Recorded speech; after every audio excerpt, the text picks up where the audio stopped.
ਸਤਿਨਾਮ ਸਤਿਨਾਮ। ਸਤਿ ਕਰਤਾ ਤੋਹੀ ਨਿਰੰਕਾਰ, ਤੋਹੀ ਨਿਰੰਕਾਰ, ਤੋਹੀ ਨਿਰੰਕਾਰ। ਅਜ਼ਰ ਅਮਰ ਤ੍ਰਿਕਾਲ ਦਰਚੀ ਸ੍ਰਿਸ਼ਟੀ ਕਰਤਾ, ਆਦਿ ਕਬੀਰ ਜਗਤ ਗੁਰੂ ਵਾਲਮੀਕ ਭਗਵਾਨ ਜੀ ਮਹਾਰਾਜ। ਸਭ ਜੀਵਾਂ ਦੇ ਦਾਤਾ ਜੀ ਅੰਗ ਸੰਗ ਸਹਾਈ ਹੋਣ। ਤਾਂ ਸਤਿਗੁਰਾਂ ਦੇ ਨਾਮ ਦਾ ਓਟ ਆਸਰਾ ਧਰਦਿਆਂ ਹੋਇਆਂ ਉਸ ਪਾਰ ਬ੍ਰਹਮ ਪਰਮੇਸ਼ਰ ਨੂੰ ਯਾਦ ਕਰਦੇ ਹਾਂ। ਸੋ ਅੱਜ ਦੀ ਵਿਚਾਰ ਸਤ ਸੰਗ ਆਰੰਭ ਕਰਦੇ ਹਾਂ। ਮਹਾਰਾਜ ਗੁਰਦੇਵ ਮਤ ਸਮਤ ਬਖਸ਼ੀ ਕਰਨ, ਗਿਆਨ ਬਖਸ਼ੀ ਕਰਨ। ਸਭ ਜੀਵਾਂ ਦੀ ਆਸ ਮੁਰਾਦ ਦਾਤਾ ਜੀ ਸਪੂਰਨ ਕਰਨ, ਵਿਗੜੀ ਕਾਸ ਵਾਰਨੇ ਕਰਨ, ਨਿਖਾਰਨੇ ਕਰਨ। ਇਸ ਮਨ ਮੰਦਰ 'ਚ ਆਪਣੇ ਨਿਵਾਸ ਕਰਨ, ਪ੍ਰਕਾਸ਼ ਕਰਨ। ਮਹਾਰਾਜ ਐਸੀ ਕਿਰਪਾ ਕਰੇ ਦਾਤਾ ਜੀ। ਬੋਲੇ ਸੋ ਨਿਰਭੈ ਅਜ਼ਰ ਤ੍ਰਿਕਾਲ ਦਰਚੀ ਸ੍ਰਿਸ਼ਟੀ ਕਰਤਾ, ਵਾਲਮੀਕ ਦਇਆਵਾਨ ਜੀ ਕੀ ਜੈ।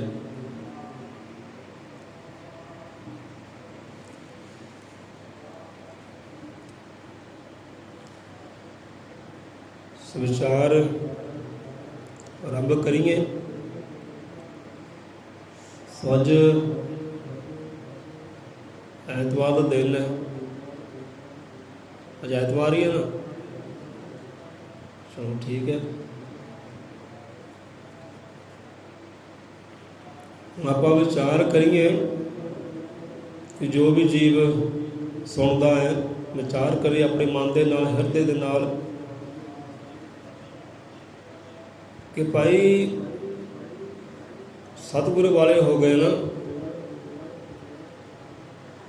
ਗੁਰੂ ਦਰਗਾਹ ਅੰਦਰ ਆ ਗਏ, ਨਾਮ ਵਾਲੇ ਹੋ ਗਏ, ਪਰ ਸਾਡੀ ਮੱਤ ਨੂੰ, ਸਾਡੇ ਗਿਆਨ ਨੂੰ, ਸਾਡੇ ਸੁਭਾਅ ਨੂੰ, ਸਾਡੇ ਕਿਰਦਾਰ ਨੂੰ ਕੋਈ ਤਬਦੀਲੀ ਆਈ ਕਿ ਨਹੀਂ ਆਈ?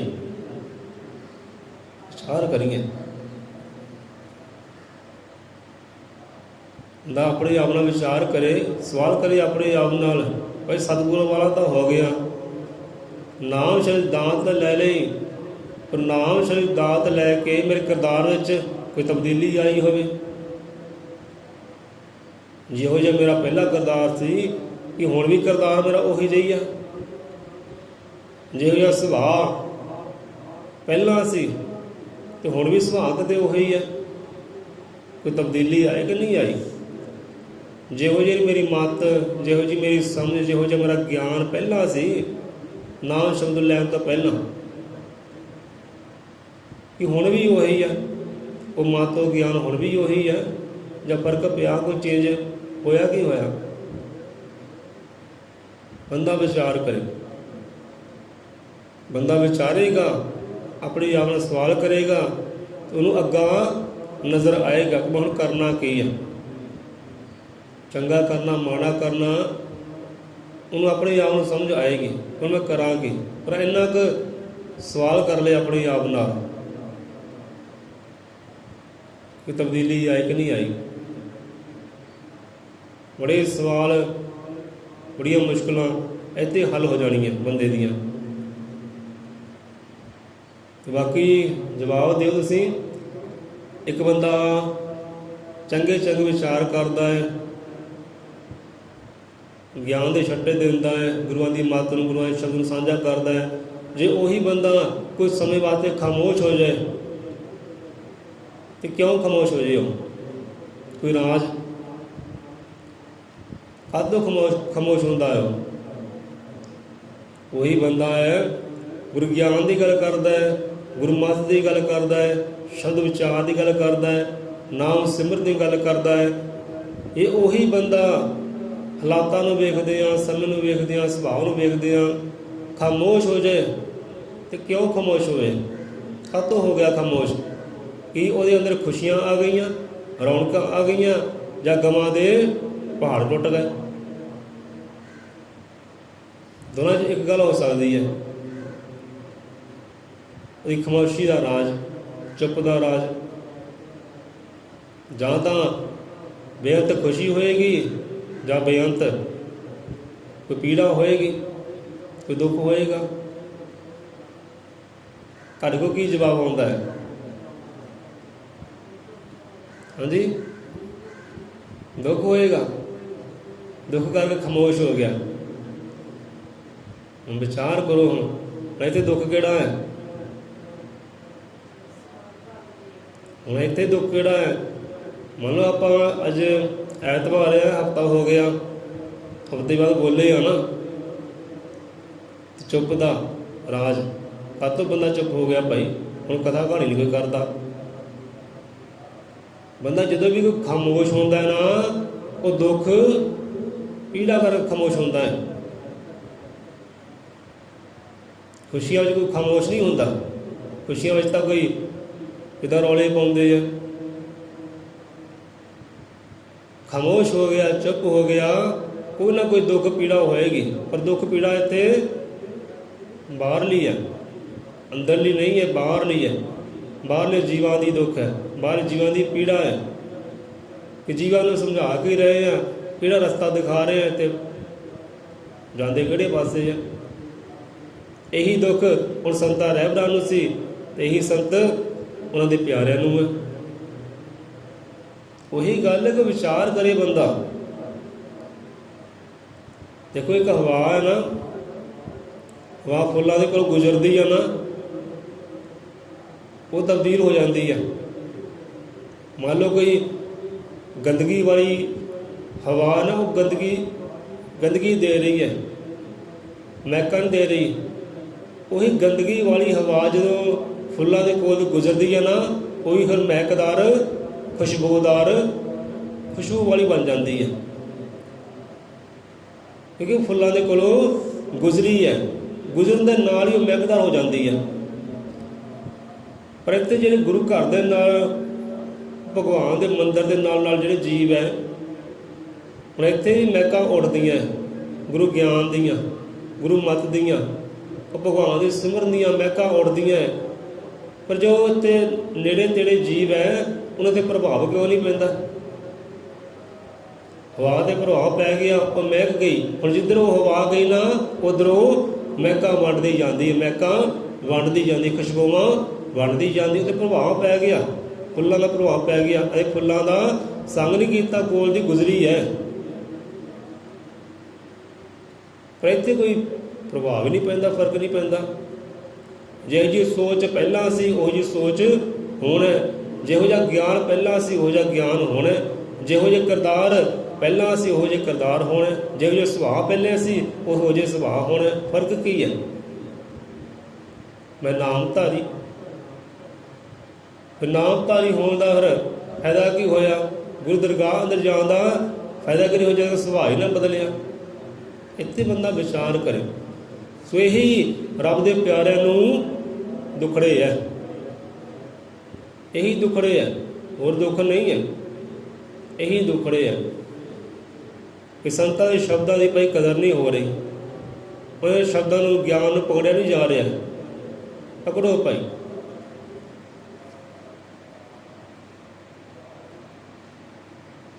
ਸੋ ਅੱਗੇ ਵਧੀਏ। ਮਹਾਰਾਜ ਸਾਹਿਬ ਜੀ ਨੂੰ ਮਤ ਸਮਤ ਬਖਸ਼ੀ ਕਰੇ, ਐਸੀ ਕਿਰਪਾ ਕਰੇ। ਦਾਤਾ ਜੀ ਰਾਹ ਦਿਖਲਾਉਣੇ ਕਰੇ ਸਭ ਜੀਵਾਂ ਸੱਚ ਧਰਮ ਦੇ ਹੱਕ ਦੇ।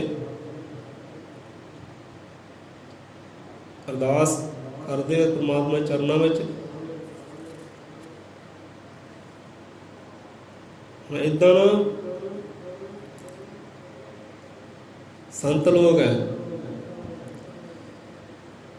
ਰੱਬ ਦੇ ਪਿਆਰੇ ਸੰਤ ਲੋਕ ਜੰਗਲ ਦੇ ਵਿੱਚ ਨਾ ਭਗਤੀ ਕਰਦੇ ਆ, ਸਿਮਰਨ ਕਰਦੇ ਆ। ਤੇ ਇੱਦਾਂ ਹੀ ਇੱਕ ਰਾਜਾ ਨਾ ਆਪਣੇ ਸੈਨਾ ਲੈ ਕੇ, ਹੱਥਾਂ ਵਿੱਚ ਹਥਿਆਰ ਹੈ, ਸ਼ਿਕਾਰੋਂ ਨਿਕਲਿਆ ਤਾਂ ਸੰਤਾਂ ਨੂੰ ਦੇਖਿਆ ਜੰਗਲ ਵਿੱਚ। ਸੰਤਾਂ ਨੂੰ ਜੰਗਲ 'ਚ ਦੇਖਿਆ ਭਗਤੀ ਕਰਦੇ ਆ, ਸਿਮਰਨ ਕਰਦੇ ਆ, ਤਾਂ ਉਹਨਾਂ ਚਿਹਰਿਆਂ 'ਤੇ ਇੱਕ ਵੱਖਰਾ ਹੀ ਨੂਰ ਹੈ, ਵੱਖਰਾ ਹੀ ਆਨੰਦ ਹੈ। ਸੰਤਾਂ ਦੇ ਚਿਹਰੇ 'ਤੇ ਇੱਕ ਵੱਖਰਾ ਨੂਰ ਹੈ, ਵੱਖਰੀ ਹੀ ਖੁਸ਼ੀ ਹੈ, ਵੱਖਰਾ ਹੀ ਆਨੰਦ ਹੈ। कोई खौफ नहीं, कोई परवाह नहीं है। ते राजे ने देखा, राजा बड़ा हैरान परेशान होया। हाँ भी जंगल के अंदर निवास करते हैं तो बेखौफ है, बेपरवाह है, तो चेहरा भी कितना चमका मारता है, कितना आनंद वाला, खुशी वाला है, चेहरे तो पता लग जाता बंदे दे। हम चलो संतां कोल गए, हम पुछन लगे कि महाराज प्रणाम करते पहला आप तो एक सवाल आपदे नाल है कि ਇਹੋ ਜਿਹੇ ਵੀਰਾਨ जंगल ਦੇ ਵਿੱਚ जिथे बंदा खौफ पाता, डरदा इधर ਨੂੰ आने तो, आप सिमरन करते, भगती करते हैं, बड़ा आनंद नज़र आ रहे हो, खुश नज़र आ रहे हो, बेखौफ नज़र आ रहे हो, कोई डर नहीं नज़र आ रहा आपके चेहरे पर। राज की है ये खुशी का राज दसो, आनंद का राज दसो, बेखौफ बेपरवाही का राज दसो, निडरता का राज दसो। आप निडर कितना? मैं देखो सैना लैके आया, हथियार लैके आया। हथियार बंदा कदों फड़ता जो अंदर डर होवे, बंदा खौफ होवे अंदर। सवाल किया संत कि संत महाराज दसना करो तुसी बेपरवाह किदां, आनंद किदां, खुशी किदां? ये खुशी का राज कारण दसो। हुण संतां ने अखां खोलिया, राजन कहन लगे कि राजन तेनू कारण दसांगे कि असीं खुश किदां है, बेखौफ क्यों है, गाह दस दिंदे आ, पर इहदी कीमत देनी पेगी, कीमत देनी पेगी। राजा कहने लगा कि ठीक है महाराज, कीमत ले लो, सोना लेना, चांदी लेना ले लो, सेवादार लेने सेवादार ले लो, घोड़े लेने घोड़े ले लो, जो भी आपकी मन की इच्छा ले लो, पर राज दसो ये खुशी का, आनंद का, बेखौफी का, बेपरवाही का राज की है। तो संत कह लगे सानू भाई तेरे खजाने की लोड़ नहीं है, ये घोड़िया की लोड़ नहीं है, ये सैना की लोड़ नहीं है, सानू नहीं ये चाहिए, सानू कीमत चाहिए है। वो कीमत ये है कि तेन 2 रातां इत्थे रुकना पएगा, ये कीमत है। जे तू घर जानना चाहना ना साड़ी खुशी का, साढ़े आनंद का, बेखौफी का, बेपरवाही का, तेन कीमत देने पैनी है 2 रातां। 2 रातां साडे कोल रहना पैना है, साडे नाल 2 रातां गुजारने पैणियां, बस यही साडी कीमत है, मंजूर है।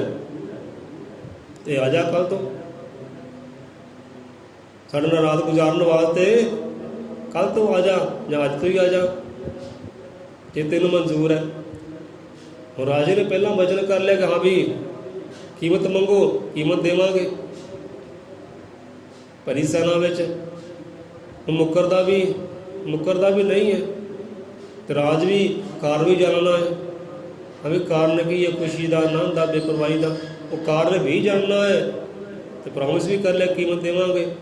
चलो हुण प्रॉमिस कर लिया, वादा कर लिया, चलो महाराज ठीक है मंजूर है, 2 रातां आपना गुजारियां। देखो कोई भी राह जानना होवे ना, कीमत देनी पैंदी है। जिदा कहते ना कि कहावत है कि एक हाथ से लो तो एक हाथ से दो, ना भाई, एक हाथ ना ले ला तो एक हाथ ना दे दे।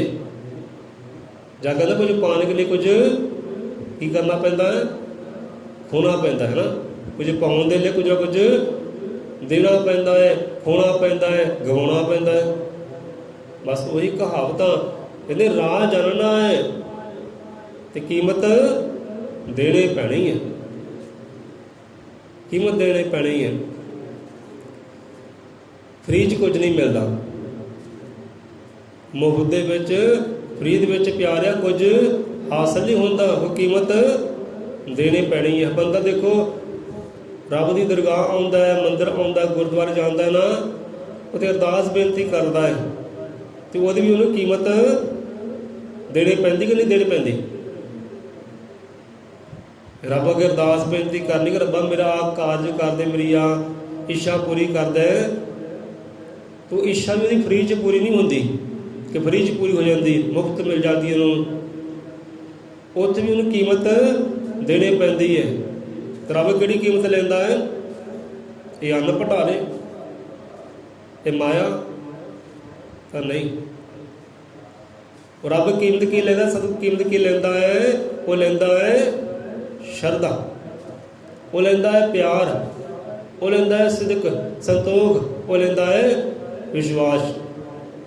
ਇਹ ਕੀਮਤ ਬੰਦੇ ਨੂੰ ਦੇਣੀ ਪੈਂਦੀ ਹੈ। ਧਿਆਨ ਕਰਿਓ,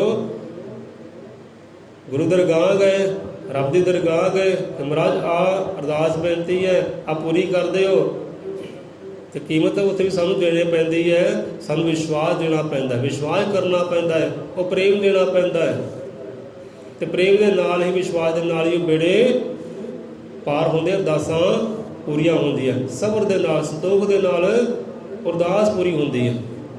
ਇਹ ਕੀਮਤ ਦੇਣੀ ਪੈਂਦੀ ਹੈ। ਕੋਈ ਵੀ ਬੰਦਾ ਚੰਗਾ ਕੰਮ ਕਰਦਾ, ਜੇ ਮੰਦਾ ਕੰਮ ਕਰਦਾ ਨਾ, ਗੱਲ ਮੁਕਾਓ ਕਿ ਕੀਮਤ ਦੇਣੀ ਪੈਂਦੀ ਹੈ ਭਾਈ। ਨਾ ਫਰੀ 'ਚ ਬੁਰਾਈਆਂ ਮਿਲਦੀਆਂ ਤੇ ਨਾ ਫਰੀ 'ਚ ਚੰਗਿਆਈਆਂ ਮਿਲਦੀਆਂ। ਧਿਆਨ ਕਰਿਓ, ਜਿਹਦਾ ਕੋਈ ਬੰਦਾ ਮੰਗਦਾ ਹੈ ਨਾ, ਮੰਗਤਾ ਮੰਗਦਾ ਹੈ, ਕਿਤੇ ਲੈ ਵੀ ਇਹਨੇ ਮੰਗਣ ਵਾਲੇ ਨੇ ਤਾਂ ਫਰੀ 'ਚ ਲੈ ਗਿਆ, ਕੋਈ 10 ਰੁਪਏ ਫਰੀ 'ਚ ਲੈ ਗਿਆ, 20 ਰੁਪਏ ਫਰੀ 'ਚ ਲੈ ਗਿਆ, ਆਟਾ ਫਰੀ 'ਚ ਲੈ ਗਿਆ। ਨਹੀਂ, ਉਹ ਵੀ ਫਰੀ 'ਚ ਨਹੀਂ ਮਿਲਦਾ ਉਹਨੂੰ, ਉਹਦੇ ਵਾਸਤੇ ਉਹਨੂੰ ਆਪਣਾ ਮਾਣ, ਸਨਮਾਨ, ਇੱਜ਼ਤ ਦੇਣੀ ਪੈਂਦੀ ਹੈ, ਆਪਣੀ ਸ਼ਰਮ ਦੇਣੀ ਪੈਂਦੀ, ਕੀਮਤ ਦੇਣੀ ਪੈਂਦੀ ਹੈ। ਫਰੀ 'ਚ ਉਹਨੂੰ ਆਟਾ ਵੀ ਨਹੀਂ ਮਿਲਦਾ, ਫਰੀ 'ਚ 1 ਰੁਪਈਆ ਵੀ ਨਹੀਂ ਮਿਲਦਾ, ਉਹਨੂੰ ਸ਼ਰਮ ਦੇਣੀ ਪੈਂਦੀ ਹੈ, ਆਪਣੀ ਇੱਜ਼ਤ ਦੇਣੀ ਪੈਂਦੀ ਹੈ, ਮਾਣ ਸਨਮਾਨ ਦੇਣਾ ਪੈਂਦਾ ਹੈ। ਉਹ ਕਿਸੇ ਨੂੰ ਆਪਾਂ ਮੰਗਦੇ ਨਾ ਚੀਜ਼, ਸਾਡਾ ਮਾਣ ਸਨਮਾਨ ਜਾਂਦਾ ਹੀ ਹੈ ਨਾ, ਇੱਜ਼ਤ ਜਾਂਦੀ ਹੈ। ਮੰਨ ਲਓ ਘਰ ਦੇ ਅੰਦਰ ਕੋਈ ਸਬਜ਼ੀ ਨਹੀਂ ਹੈ, ਗੁਆਂਢੀਆਂ ਕੋਈ ਸਬਜ਼ੀ ਲੈਣ ਗਏ ਤੇ ਬੜੀ ਸ਼ਰਮ ਤਾਂ ਆਉਂਦੀ ਹੈ ਨਾ।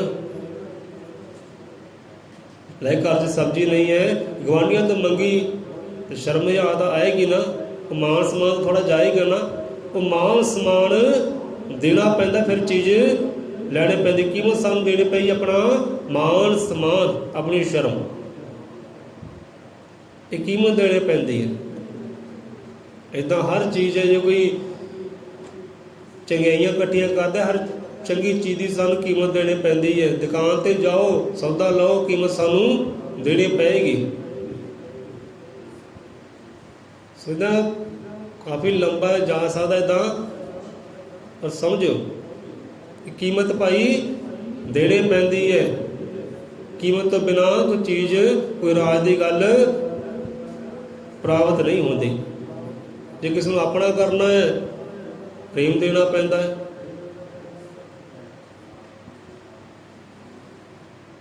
ਸੋ ਇੱਦਾਂ ਆ, ਜੇ ਕੋਈ ਨਸ਼ਿਆਂ ਵਿਕਾਰਾਂ ਵਿੱਚ ਹੈ ਨਾ, ਬੁਰੀਆਂ ਬਲਾਵਾਂ ਵਿੱਚ ਹੈ, ਤਾਂ ਉਹੀ ਬੰਦਾ ਕੀ ਕਰਦਾ, ਉਹੀ ਕੀਮਤ ਦੇ ਰਿਹਾ। ਧਿਆਨ ਕਰਿਓ, ਜੇ ਕੋਈ ਬੰਦਾ ਨਸ਼ੇ ਗ੍ਰਹਿਣ ਕਰਦਾ ਨਾ, ਉਹੀ ਕੀਮਤ ਕੀ ਦੇ ਰਿਹਾ, ਆਪਣੀ ਤੰਦਰੁਸਤੀ ਦੇ ਰਿਹਾ ਤੇ ਬਿਮਾਰੀਆਂ ਲੈ ਰਿਹਾ। ਸ਼ਰਾਬ ਗ੍ਰਹਿਣ ਕੀਤੀ, ਨਸ਼ੇ ਗ੍ਰਹਿਣ ਕੀਤੇ, ਕੀਮਤ ਕੀ ਦਿੱਤੀ, ਆਪਣੀ ਤੰਦਰੁਸਤੀ, ਆਪਣੀ ਸਿਹਤ, ਆਪਣਾ ਸਰੀਰ ਕੀਮਤ ਦਿੱਤੀ। ਸਰੀਰ ਕੀਮਤ ਦੇਣਾ ਪਿਆ, ਤੰਦਰੁਸਤੀ ਕੀਮਤ ਦੇਣੀ ਪਈ, ਤੇ ਪੱਲੇ ਕੀ ਲੈਣਾ ਪਿਆ, ਉਹ ਨਸ਼ੇ ਵਿਕਾਰ।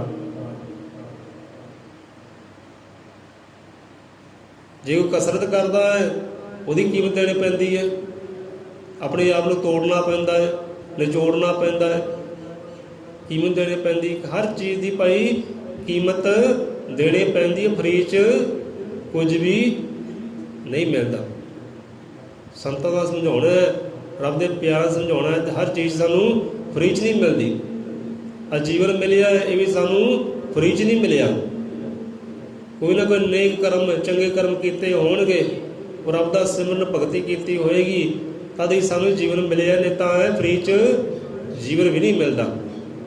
ਇਹ ਫਰੀ ਦੇ ਵਿੱਚ ਖੁਸ਼ੀਆਂ ਆਨੰਦ ਵੀ ਨਹੀਂ ਮਿਲਦਾ। ਜੋ ਆਨੰਦ ਦੀ ਪ੍ਰਾਪਤੀ ਕਰਨੀ ਹੈ, ਸਿਮਰਨ ਕਰਨਾ ਹੈ, ਭਗਤੀ ਕਰਨੀ ਹੈ, ਉਹਦੇ ਵਾਸਤੇ ਸਾਨੂੰ ਕੀਮਤ ਦੇਣੀ ਪੈਂਦੀ ਹੈ। ਹਰ ਚੀਜ਼ ਦੀ ਕੀਮਤ ਦੇਣੀ ਪੈਂਦੀ ਹੈ। ਅਤੇ ਉਹੀ ਗੱਲ ਕਿ ਸੰਤ ਕਹਿਣ ਲੱਗੇ ਕਿ ਰਾਜਨ ਤੈਨੂੰ ਕੀਮਤ ਦੇਣੀ ਪਏਗੀ ਜੇ ਤੂੰ ਰਾਜ ਦੀ ਗੱਲ ਜਾਣਨੀ ਹੈ। ਅਸੀਂ ਆਨੰਦ ਕਿਉਂ ਹੈ, ਖੁਸ਼ ਕਿਉਂ ਹੈ, ਬੇਪਰਵਾਹ ਕਿਉਂ ਹੈ, ਇਹਦੀ ਕੀਮਤ ਦੇਣੀ ਪਏਗੀ 2 ਰਾਤਾਂ। ਸੋ ਗੱਲ ਮੁਕਾਈਏ, ਕਥਾ ਕਹਾਣੀ ਸਮਾਪਤੀ ਵੱਲ ਲੈ ਕੇ ਜਾਈਏ। ਜੇ ਕੀਮਤ ਦੀ ਗੱਲ ਕਰੀਏ ਤਾਂ ਬਹੁਤ ਲੰਬਾ ਜਾ ਸਕਦਾ ਹੈ। ਇੱਕ ਬੰਦਾ ਕਹਿੰਦਾ ਕਿ ਵੀ ਮੇਰੀ ਘਰ ਦੀ ਮੈਨੂੰ ਛੱਡ ਕੇ ਚਲੀ ਗਈ ਭਾਈ, ਬੇਵਫਾ ਨਿਕਲੀ ਜੀ। ਉਹ ਬੇਵਫਾ ਨਿਕਲੀ ਅਤੇ ਬੇਵਫਾ ਕਿੱਦਾਂ ਨਿਕਲੀ? ਉਹ ਬੇਵਫਾ ਵੀ ਤੈਨੂੰ ਕੀਮਤ ਦੇਣੀ ਪਈ ਹੈ। ਤੈਨੂੰ ਆਪਣੇ ਵਫਾ ਨਿਭਾਉਣੀ ਨਹੀਂ ਆਈ, ਤੇਰੇ ਕੋਲ ਆਪ ਵਫਾ ਨਹੀਂ ਨਿਭੀ, ਆਪ ਵਫਾ ਤੈਨੂੰ ਨਿਭਾਉਣੀ ਨਹੀਂ ਆਈ, ਤੈਨੂੰ ਇਹ ਕੀਮਤ ਦੇਣੀ ਪਈ। ਬੰਦਾ ਦੇਖੋ ਨਸ਼ਿਆਂ ਵਿੱਚ ਰਹੇ, ਮਾੜੀਆਂ ਹਾਲਾਤਾਂ ਵਿੱਚ ਰਹੇ, ਬੁਰੀਆਂ ਬਲਾਵਾਂ ਵਿੱਚ ਰਹੇ, ਅਤੇ ਘਰ ਦੇ ਸੰਗੀ ਸਾਥੀ ਨੇ ਦੂਰ ਉਹਨੇ ਛੱਡ ਕੇ ਜਾਣਾ ਹੀ ਹੈ ਨਾ। ਉਹ ਕਿੰਨਾ ਕੁ ਸੰਗ ਕਰੇਗਾ? ਜਿਹੜਾ ਬੰਦਾ ਲੜਾਈਆਂ ਝਗੜਾ ਕਰਦਾ ਹੈ, ਗਾਲੀ ਗਲੋਚ ਕਰਦਾ ਹੈ, ਨਸ਼ੇ ਵਿਕਾਰ ਕਰਦਾ ਹੈ, ਉਹਦਾ ਸੰਗ ਕੌਣ ਕਰੇਗਾ ਭਾਈ? ਕਹਿੰਦਾ ਚੱਲ ਭਾਈ ਤੂੰ ਇਕੱਲਾ ਹੀ ਚੰਗਾ, ਮੈਂ ਚੱਲਾਂ। ਉਹ ਬੰਦੇ ਨੂੰ ਕੀਮਤ ਦੇਣੀ ਪਈ ਆਪਣੇ ਬੁਰੀਆਂ ਬਲਾਵਾਂ ਦੀਆਂ ਬਲਾਵਾਂ ਕੀਮਤ ਦੇਣੇ ਪਈਆਂ ਅਤੇ ਸੰਗੀ ਦੂਰ ਹੋਇਆ। ਜੇ ਚੰਗਿਆਈਆਂ ਕੋਲ ਹੁੰਦੀਆਂ, ਚੰਗਿਆਈਆਂ ਕੀਮਤ ਦਿੰਦਾ, ਪ੍ਰੇਮ ਕੀਮਤ ਦਿੰਦਾ, ਮੁਹੱਬਤ ਕੀਮਤ ਦਿੰਦਾ, ਅਤੇ ਆਪ ਹੀ ਨਾ ਵਿਛੋੜੇ ਪੈਂਦੇ, ਆਪ ਹੀ ਦੋਨੇ ਸੰਗੀ ਸਾਥੀ ਰਹਿੰਦੇ। ਸੋ ਹਰ ਸ਼ੈ ਦੀ ਕੀਮਤ ਦੇਣੀ ਪੈਂਦੀ ਹੈ। ਸਮਾਜੀ ਕਹਾਣੀ 'ਤੇ ਹੁਣ ਚਲੋ ਰਾਜੇ ਨੇ ਮਨਜ਼ੂਰ ਕਰ ਲਿਆ ਕਿ ਹਾਂ ਵੀ ਮੈਂ ਕੀਮਤ ਦੇਣ ਲਈ ਤਿਆਰ ਹਾਂ, ਪਰ ਰਾਹ ਚੱਲਣਾ ਹੈ।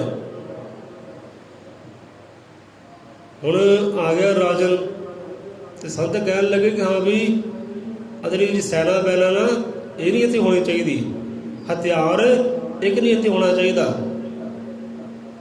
ਔਰ ਬੰਦਿਆਂ ਨੂੰ ਕਹਦੇ ਭਾਈ ਇਹ ਹਥਿਆਰ ਵੀ ਲੈ ਜਾਣ, ਕਿ ਜਿੰਨੀ ਇੱਥੇ ਸੈਨਾ ਸਾਰੀ ਮਹਿਲਾਂ 'ਚ ਜਾਵੇ, ਇੱਥੇ ਇੱਕ ਬੰਦਾ ਨਹੀਂ ਹੋਣਾ ਚਾਹੀਦਾ, ਇਕੱਲਾ ਤੂੰ ਹੀ ਰਾਜਾ ਹੋਣਾ ਚਾਹੀਦਾ ਇੱਥੇ, ਮੈਨੂੰ ਇਕੱਲੇ ਤੂੰ ਹੀ ਮੇਰੇ ਨਾਲ ਰਾਤ ਗੁਜ਼ਾਰਨੀ ਹੈ। ਕਹਿੰਦੇ ਠੀਕ ਹੈ, ਮਨਜ਼ੂਰ ਹੈ।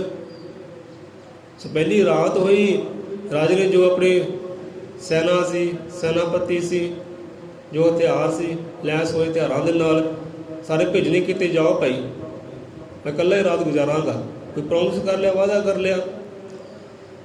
ਹੁਣ ਜਿੱਦਾਂ ਹੀ ਮੂੰਹ ਹਨੇਰਾ ਹੋਇਆ, ਸੰਤ ਕਹਿ ਲਗੇ ਹਾਂ ਵੀ ਕਿੱਦਾਂ, ਕੁਟੀਆਂ ਦੇ ਅੰਦਰ ਸੌਣਾ ਹੈ ਕਿ ਬਾਹਰ ਸੌਣਾ ਹੈ? ਅਤੇ ਰਾਜਾ ਘਬਰਾਵੇ, ਹਾਂ ਵੀ ਜੰਗਲ ਹੈ, ਕੋਈ ਵੀ ਜਾਨਵਰ ਆ ਸਕਦਾ ਹੈ, ਮਾਰ ਸਕਦਾ ਹੈ। ਇੱਦਾਂ ਕਰਦੇ ਸੰਤ ਜੀ, ਕੁਟੀਆਂ ਦੇ ਅੰਦਰ ਸੌਂਦੇ ਆ, ਡਰਦਾ ਖੌਫ ਨਾਲ ਕੁਟੀਆਂ ਅੰਦਰ ਸੌਂਦੇ ਆ। ਸੰਤ ਕਹਿ ਲਗੇ ਨਹੀਂ, ਕੁਟੀਆਂ ਅੰਦਰ ਨਹੀਂ ਸੌਣਾ, ਸੌਣਾ ਤਾਂ ਬਾਹਰ ਸੌਣਾ, ਕੁਟੀਆਂ ਤੋਂ ਬਾਹਰ ਸੌਣਾ। ਰਾਜਾ ਘਬਰਾ ਗਿਆ, ਲੈ ਵੀ ਹੁਣ ਜੰਗਲ ਬੀਆਬਾਨ ਹੈ, ਕੋਈ ਜਾਨਵਰ ਆ ਜਾਊ ਮਾਰ ਮਕਾਊ। ਹੁਣ ਤਾਂ ਸੈਨਾਪਤੀ ਵੀ ਹੈ ਨਹੀਂ, ਕੋਈ ਸੈਨਿਕ ਵੀ ਹੈ ਨਹੀਂ, ਰੱਖਿਆ ਸੰਭਾਲ ਕੇ ਨਹੀਂ ਕਰਨੀ ਹੈ, ਕੋਈ ਹਥਿਆਰ ਵੀ ਕੋਈ ਹੈ ਨਹੀਂ, ਕਿ ਹਥਿਆਰ ਹੀ ਕੋਈ ਹੋਵੇ। ਚਲੋ ਹਥਿਆਰ ਵੀ ਹੈ ਨਹੀਂ, ਕੋਈ ਰੱਖਿਆ ਸੰਭਾਲ ਕਰਨ ਵਾਲੇ, ਸੇਵਾ ਬੰਦਗੀ ਕਰਨ ਵਾਲੇ ਹੈ ਨਹੀਂ ਰਾਜੇ ਦੀ। ਘਬਰਾ ਗਿਆ ਰਾਜਾ, ਨਹੀਂ ਕੁਟੀਆਂ ਅੰਦਰ ਸੌਂਦੇ ਆ। ਤੇ ਸੰਤ ਕਹਿ ਲਗੇ ਨਹੀਂ, ਬਾਹਰ ਸੌਣਾ। ਜੇ ਤੂੰ ਗੱਲ ਜਾਣਨੀ ਹੈ ਨਾ, ਤੇ ਕਰਨਾ ਪਏਗਾ ਰਾਜੇ, ਬਾਹਰ ਸੌਣਾ, ਆਪਾਂ ਵੀ ਤੇਰੇ ਨਾਲ ਸੌਂਦੇ ਹਾਂ। ਚਲੋ ਗੱਲ ਮਨਜ਼ੂਰ ਕਰ ਲਈ ਰਾਜੇ ਨੇ। ਤੇ ਹੁਣ ਜਿੱਦਾਂ ਹੀ ਸੰਤ ਲੰਮੇ ਪਏ, ਤੇ ਨਾਲ ਹੀ ਗੁੜੀ ਨੀਂਦੇ ਸੌਂ ਗਏ। ਅੱਖ ਬੰਦ ਕੀਤੀ ਸੰਤਾਂ ਨੇ, ਤੇ ਨਾਲ ਹੀ ਬੇਪਰਵਾਹੀ ਦੇ ਨਾਲ ਸੌਂ ਗਏ। ਰੱਬ ਨੂੰ ਚੇਤੇ ਕੀਤਾ, ਆਪਣੇ ਸਤਿਗੁਰੂ ਨੂੰ ਚੇਤੇ ਕੀਤਾ, ਲੈ ਕੇ ਰੱਬ ਦਾ ਨਾਮ ਸੌਂ ਗਏ। ਲੈ ਮਹਾਰਾਜ ਹੁਣ ਅੰਮ੍ਰਿਤ ਵੇਲੇ ਦੇ ਜਾਗੜੇ ਬਖਸ਼ੀ ਕਰੀ, ਲੱਗੇ ਆ ਸੌਂ। ਤੇ ਸੌਂ ਗਏ, ਤੇ ਕੋਲ ਰਾਜਾ, ਉਹਨੂੰ ਨੀਂਦ ਨਾ ਆਵੇ, ਕਦੇ ਇੱਧਰ ਵੇਖੇ ਕਦੇ ਉੱਧਰ ਵੇਖੇ, ਡਰਦਾ ਹੈ, ਘਬਰਾਉਂਦਾ ਹੈ, ਕੋਈ ਇੱਧਰੋਂ ਆ ਗਿਆ, ਕੋਈ ਉੱਧਰੋਂ ਆ ਗਿਆ, ਰੰਗ ਬਿਰੰਗੀਆਂ ਉਹਨੂੰ ਆਵਾਜ਼ਾਂ ਆਉਂਦੀਆਂ।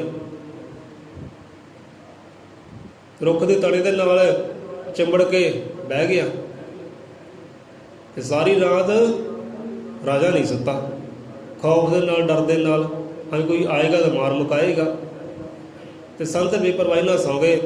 हुण अमृत वेला होया, संतां ने खोली अख, देखिया राजे दे वल, राजा कंबे।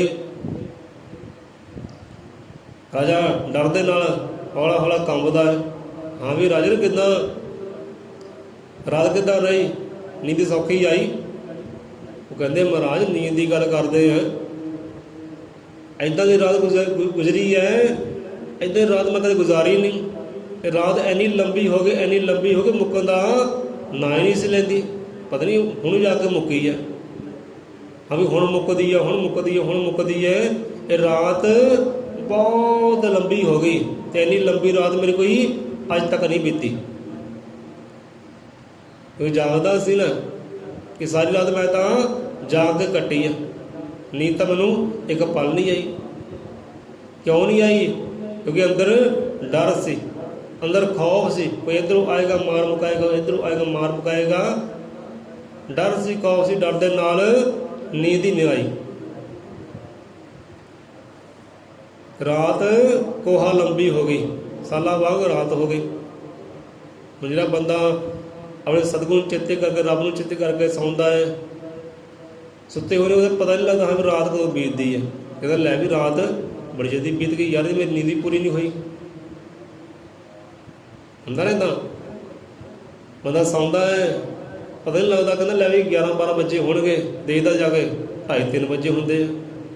यार बड़ी छेती समा गया। पर सुते पहले की पता लगता कि कदों समा जाता है। जिहड़ा जागदा होवे उन्हें पता लगता है समा किद्दां जांदा है।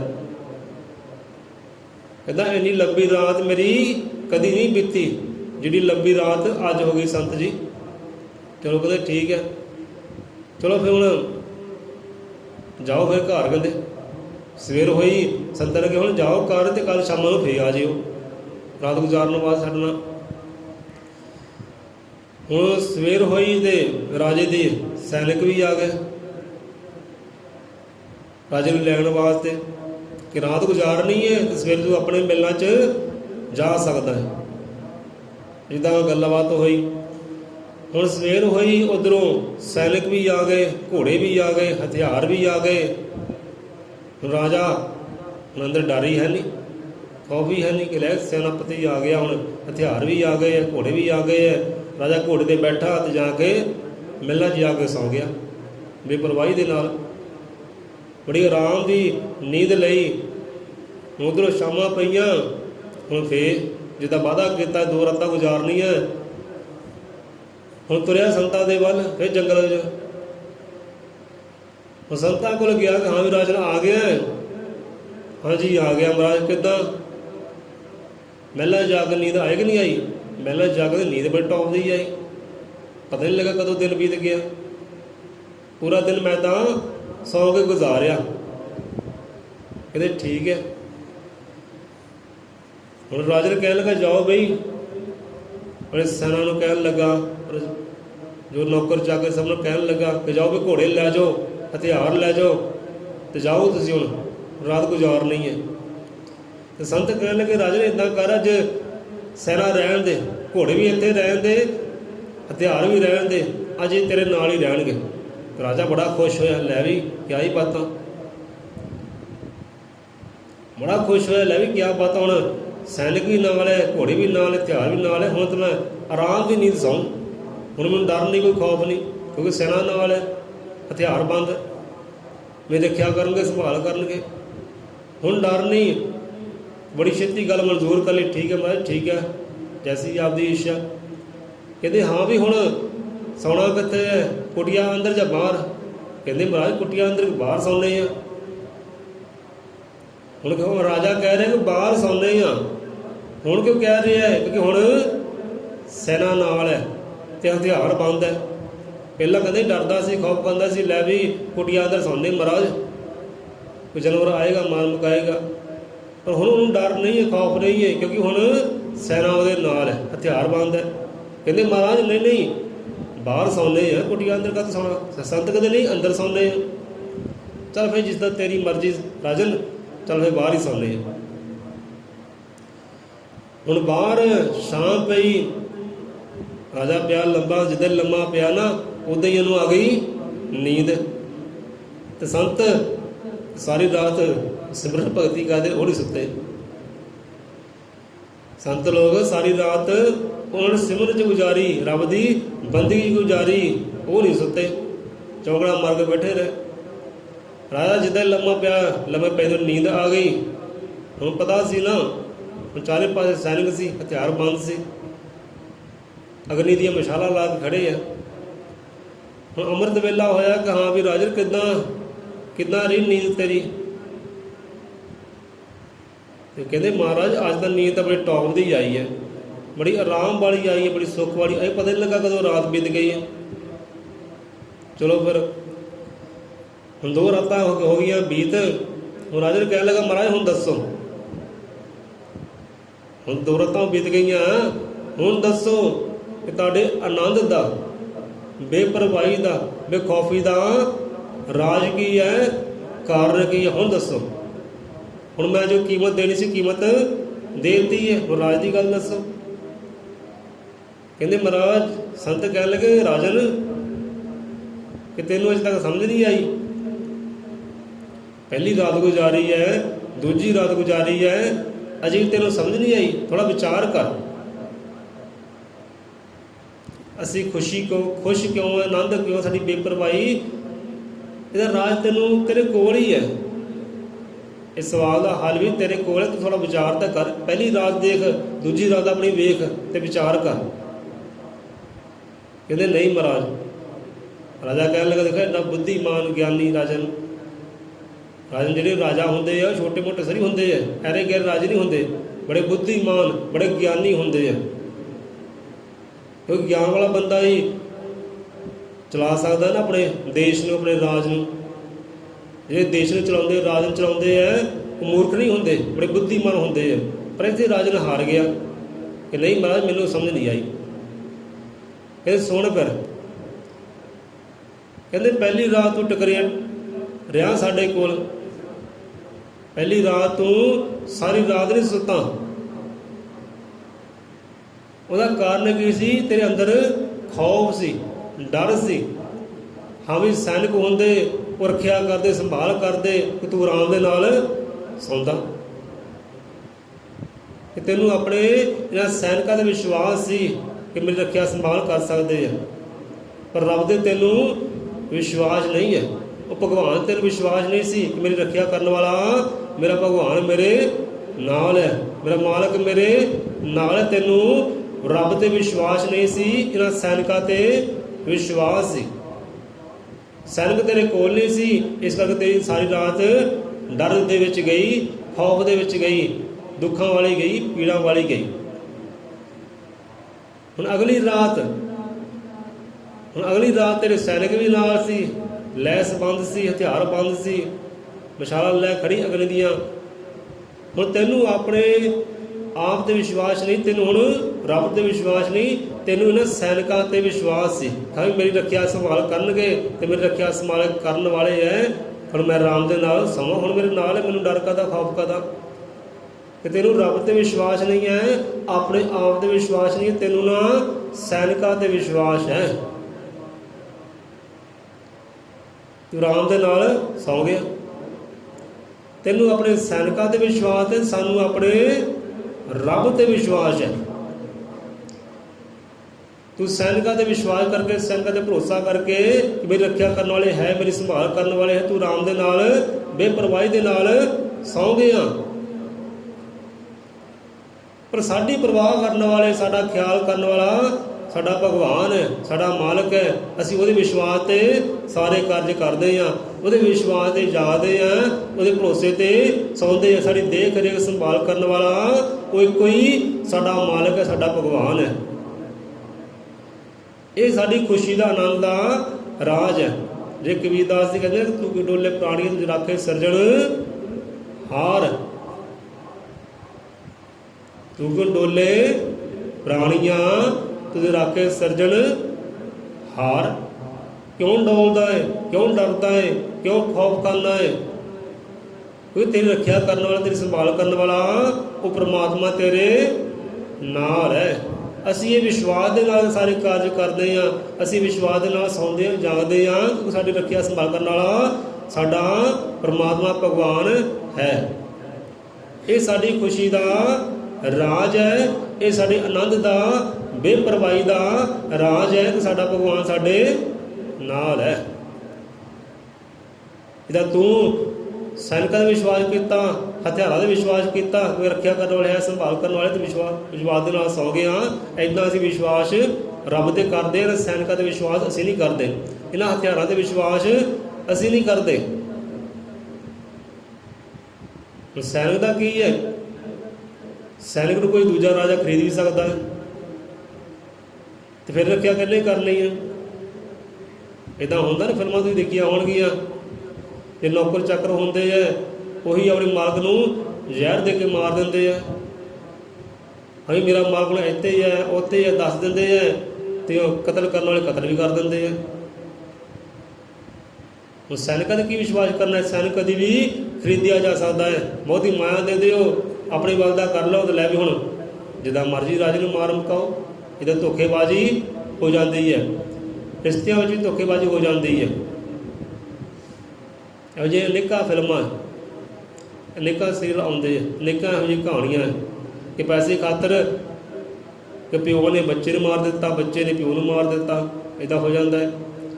ਹੁਣ ਕਹਿਣ ਦਾ ਭਾਵ ਕਿ ਰੱਖਿਆ ਸੰਭਾਲ ਕਰਨ ਵਾਲਾ ਭਾਈ ਬਾਹਰਲਾ ਇਨਸਾਨ ਨਹੀਂ ਹੈ, ਬਾਹਰਲਾ ਹਥਿਆਰ ਨਹੀਂ ਹੈ। ਬੰਦੇ ਕੋਲ ਹਥਿਆਰ ਹੁੰਦਾ ਹੈ ਫਿਰ ਵੀ ਉਹਨੂੰ ਮੌਤ ਘਰ ਕਰ ਜਾਂਦੀ ਹੈ, ਮਾਰਨ ਵਾਲਾ ਫਿਰ ਵੀ ਉਹਨੂੰ ਮਾਰ ਜਾਂਦਾ ਹੈ।